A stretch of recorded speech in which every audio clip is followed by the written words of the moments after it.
Não abuse da velocidade. Este é o letreiro que se vê ao longo das autoestradas que dão acesso às capitais brasileiras.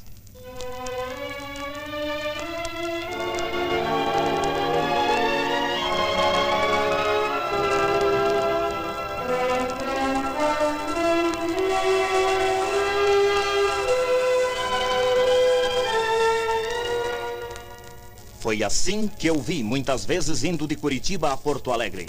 Uma rodovia que acompanha diversas serras famosas, descendo e subindo serpenteado asfalto, escorregadio e umedecido pela neblina. A cada 500 metros, vi a mesma placa, com vivas letras dizendo: não abuse da velocidade. Esses dizeres levou-me a pensar profundamente nos perigos e nos acidentes daquela estrada. Era uma advertência aos motoristas. Também se tornou uma mensagem de Deus para mim.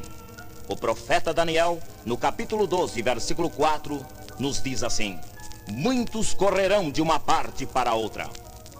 Ouvinte, estamos na era da velocidade. Nunca dantes se conheceu tanta agitação e correria como nos dias atuais. Tudo se tornou veloz. A velocidade está nos teleguiados, nos foguetes espaciais e nos supersônicos. Em cada passo das criaturas, vê-se a velocidade. A humanidade corre sem parar. E quanto mais corre, quanto mais veloz se torna nessa corrida, mais se alonga o homem de Deus. Há uma inquietação no peito de cada ser humano. Uma célula viva, chamada esperança, aciona a criatura a correr e correr, sempre em busca de soluções e de respostas. Este nosso século está em fascinante velocidade. Que o fará parar? Parece que todos os freios se gastaram e o mundo precipita-se no declive final da história da humanidade. Às vezes, medito e me pasmo com tudo o que acontece em nosso século. Daniel, o sábio profeta, escreveu a palavra de Deus para este tempo, afirmando que muitos correrão de uma parte para outra. No centro urbano das grandes metrópoles, vejo homens e mulheres, jovens e até crianças, andarem a passos largos e velozes em busca de soluções para o dia de amanhã, de respostas para as dúvidas, de remédios contra a pestilência, de paz para a aflição e de amor para aplacar o ódio. Uma correria na luta pela sobrevivência, uma agitação nervosa que envolve as criaturas. Todos querem chegar ao final da jornada iniciada. Entretanto, parece nunca chegar a um fim. Em paradas de ônibus e trens, vê-se uma inquietação avassalante. Ninguém sabe esperar. Aliás, há até mesmo quem se ufane de sua impaciência. Todos correm. Tudo é veloz. Nos séculos passados, tudo se procedia de forma mais lenta. As doenças nervosas eram mais tênues. A neurose reservava-se a ex-combatentes de guerras passadas. Porém, hoje, em pleno século XX, vê-se que a neurose é uma doença que avança no ritmo da civilização. Sim, uma doença geral, que corrói, que distorce os sentimentos e deforma impressões. O problema neurótico existe em escala mundial, afetando sobretudo as nações mais desenvolvidas, em que as tensões, o medo, a insegurança, a solidão em meio da multidão e a luta pelo pão de cada dia são também maiores. É este século de estonteante velocidade e agressão que leva os seres humanos ao uso de drogas, movidos de insatisfação e ávidos de prazeres artificiais, ainda que perigosos e mortais. Os dias que atravessamos são velozes. A impaciência, o desassossego, o desequilíbrio social e moral da sociedade, o superavanço da tecnologia e da ciência, a desarmonia social e política, tudo envolve este cruciante século XX. O assunto das drogas é manchete dos jornais e revistas em todo o mundo. Perguntemos então, por que o uso de drogas? Se causa tantos males à saúde mental e física, por que tantos milhares se viciam nelas? As nações mais atingidas pelas drásticas consequências das drogas investem todos os esforços para evitar uma tragédia total. No entanto, uma percentagem mínima é alcançada por esse esforço todo. O uso de drogas está em desenfreada corrida, principalmente entre os jovens. Qual o remédio? Qual a solução? Qual seria o slogan mais perfeito para promover uma reação contra tal uso? Por que o mundo corre tanto? O profeta disse que os homens correriam de uma parte para outra. Isto prova que há indefinição nessa corrida, que não há rumos certos nem alvos a serem atingidos. Todos ouviram falar no grande corredor automobilístico, o mexicano Pedro Rodrigues, que morreu acidentalmente numa das mais difíceis provas de supercorrida, a prova de Nuremberg, na Alemanha.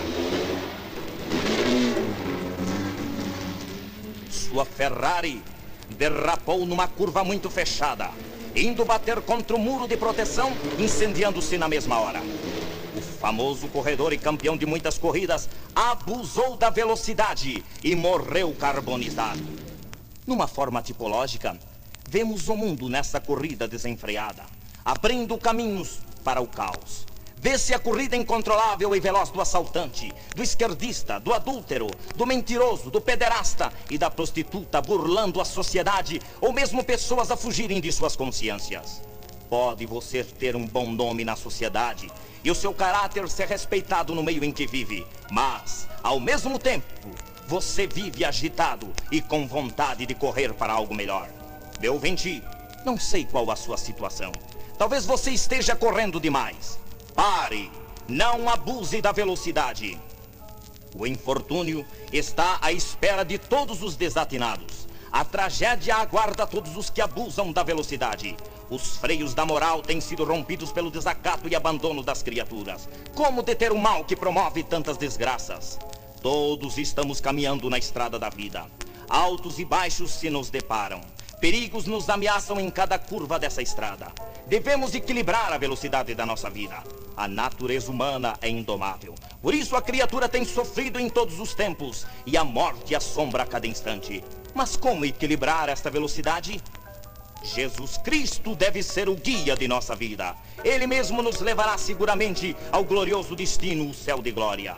O salmista Davi tinha o Senhor como seu guia total. Por isso nos aconselha dizendo: entrega o teu caminho ao Senhor, confia nele e ele tudo fará. Está você correndo demais? Certamente você não pode observar a que velocidade está andando a rumos inesperados e infortunados da sua vida. Pare, pense um pouco e não abuse da velocidade. Equilibre seus passos. Não se deixe levar pelas concupiscências da carne, nem pelos prazeres efêmeros da vida. Para onde você estiver, deixe Cristo dominar o velocímetro da sua vida, isto é, a sua natureza ardorosa e pecaminosa, para que você seja desviado da rota do infortúnio e da morte eterna no inferno. Pare e aceite a Jesus Cristo como seu Salvador e Conselheiro. Meu último recado: não abuse da velocidade. Amém.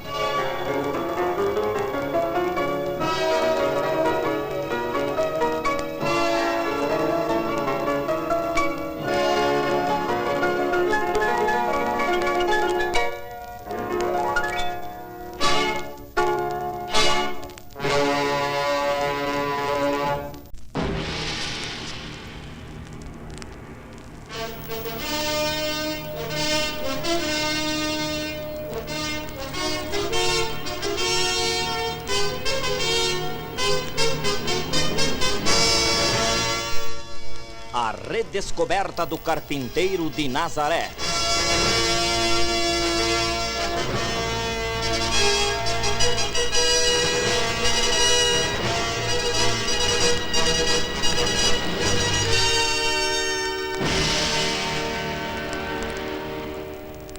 Para a base de nossa mensagem, leiamos 2 versículos no Evangelho São Mateus.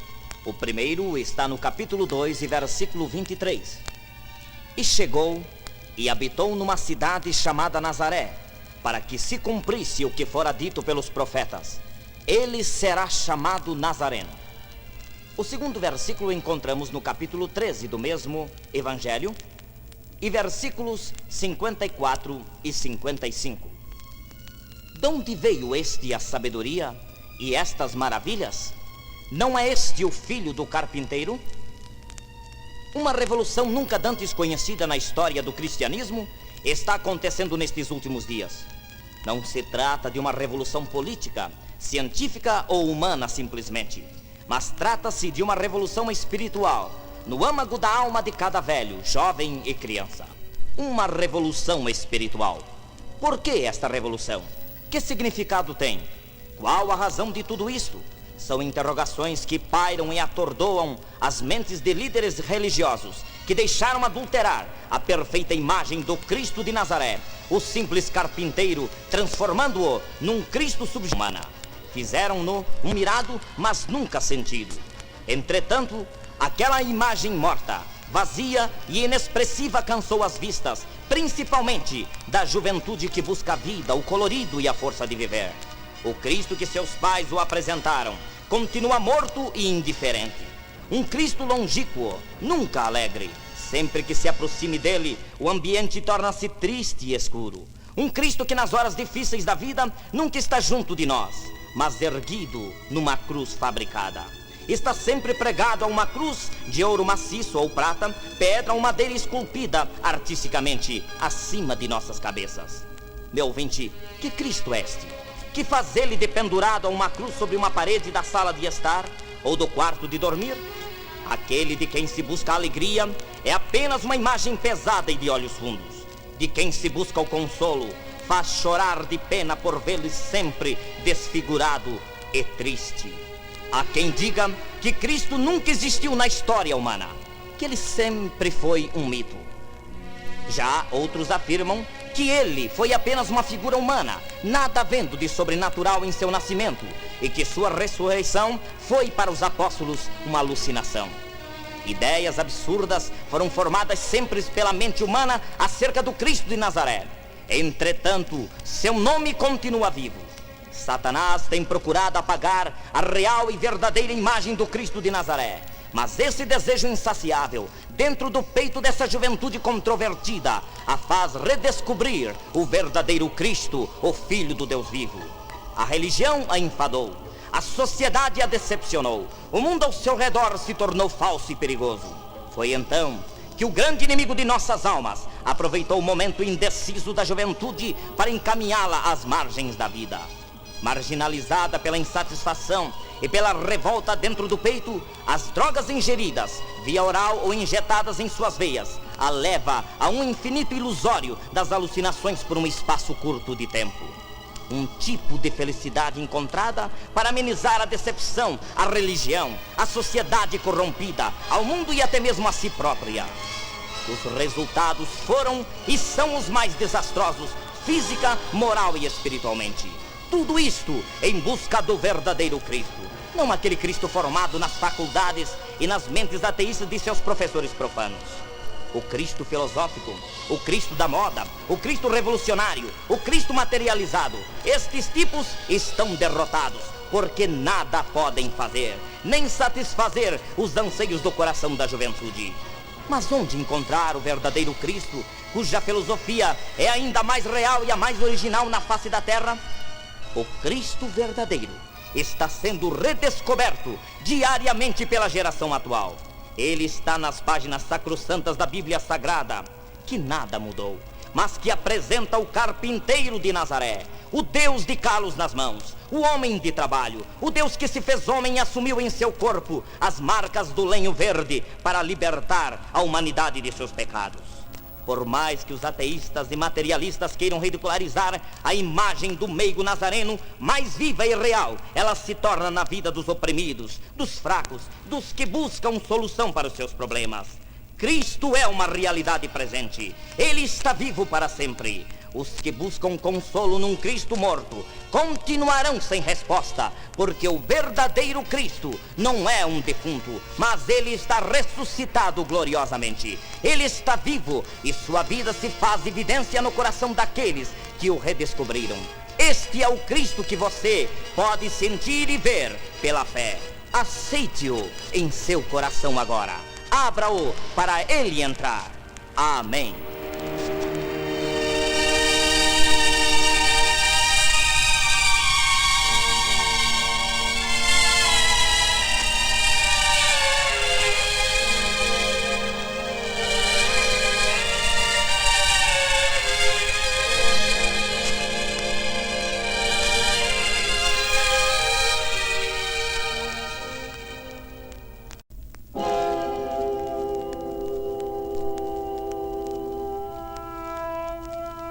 solidão, um mal do século.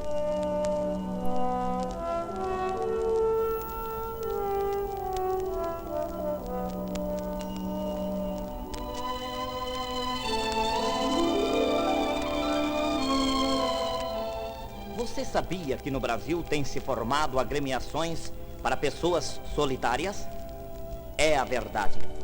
Pessoas que se sentem sozinhas neste mundo procuram atenuar o pavor da solidão, unindo-se a outras que vivem o mesmo drama. A solidão não é muito desejada e muitos são os que procuram fugir dela o mais que podem. O século XX segregou as suas criaturas à solidão. Fico a meditar como se tivesse diante de mim a própria solidão e vejo-a obscura, amarga e vazia como a noite. A coisa mais triste na vida de uma pessoa é se sentir só, mesmo estando rodeada pelos seus semelhantes. Psicólogos e psiquiatras são procurados mais do que nunca por pessoas que vivem o drama da solidão. A maioria delas vive nas grandes metrópoles. Olhe-se nas praças, nos jardins da cidade, nos bosques e ter-se-á uma ideia e imagem de pessoas solitárias que, a despeito da poluição sonora e do aglomerado nas ruas, elas nada ouvem, nada veem, porque suas vidas se encerram no mundo vazio. Meu ouvinte, a solidão é triste e tem levado muitas criaturas ao desespero. Constantemente os jornais, o rádio e a televisão noticiam suicídios de todas as formas, por pessoas que não mais suportam o terror da solidão. A solidão torna a criatura como uma casa abandonada. Há um vazio no íntimo de cada ser, um grito sufocado no âmago da alma, um desejo incessante de ultrapassar as barreiras que segregam as pessoas neste mundo. É a necessidade e a falta de Deus na vida. A Bíblia enumera muitas pessoas dos tempos idos que foram vítimas da solidão. A solidão foi uma das primeiras maldições para a criatura no princípio do mundo. A exemplo, o cruel Caim, primeiro filho de Adão e Eva. Ele foi o primeiro homicida no mundo. Matou seu irmão Abel, por isso foi banido da presença de Deus e dos homens, e queixou-se dizendo: a minha punição é maior do que a que se pode suportar. Eis que hoje me lanças da face da terra, e da tua presença serei escondido, serei fugitivo e vagabundo na terra. Gênesis, capítulo 4, versículos 13 e 14. Caim não quis ficar na solidão, mas reconheceu a sua punição. Essa expectativa era para ele tal qual o inferno. Esse é o retrato da terrível e intensa solidão. Outro exemplo, Judas Iscariotes, o personagem mais conhecido no mundo como traidor do Filho de Deus e do sangue inocente. Quando viu-se sozinho, suicidou-se para sua condenação eterna. O homem condena-se a ser um vagabundo e desterrado quando pratica a iniquidade. A solidão é um resultado direto do pecado. Certa vez, um detento numa penitenciária disse a um companheiro de cela: por muito severa que seja a punição, nunca é pior do que a pena de passar a primeira noite como detento. É uma sensação das mais desagradáveis, passar aquelas horas cientes de que se está separado da sociedade. Não pode mais exercer sua liberdade. Torna-se habitante do mundo infernal, mundo que é tão diferente quanto a noite difere do dia. Caro ouvinte, nada deste mundo pode atenuar a solidão de uma criatura. Nem a religião, ou a filosofia, nem as boas obras. Nada. Há os que buscam o companheirismo na natureza, no canto das aves, nos animais de estimação ou em noites orgíacas. Mas o único alívio para a solidão, indiscutivelmente, é Cristo Jesus. Quando temos um encontro com Ele, as tristezas, as decepções e as desilusões desaparecem e o sol volta a brilhar no horizonte da nossa vida. As esperanças renascem, pois a segurança íntima da presença invisível de Jesus Cristo é maravilhosa. Todo temor e obscuridade são desfeitos. O vazio da alma é preenchido pela gloriosa plenitude do Salvador. Meu ouvinte, talvez você seja vítima da solidão. A sua vida está vazia e o eco de seu grito retumbe dentro em si e é sufocado pelo temor que o impede de praticar um ato de desespero. Talvez você esteja lutando com todas as forças para escapar à terrível solidão. Entretanto, sua vida continua um inferno. Mas hoje eu lhe apresento a solução. Cristo é pleno em tudo. Ele reanima as forças, desfaz os temores, renova as esperanças e dá a paz espiritual desejada. Ele é o companheiro ideal. Nos perigos e dificuldades, Cristo é o amigo incomparável. Assuma uma posição de fé e aceite-o agora. Deus lhe abençoe. Amém.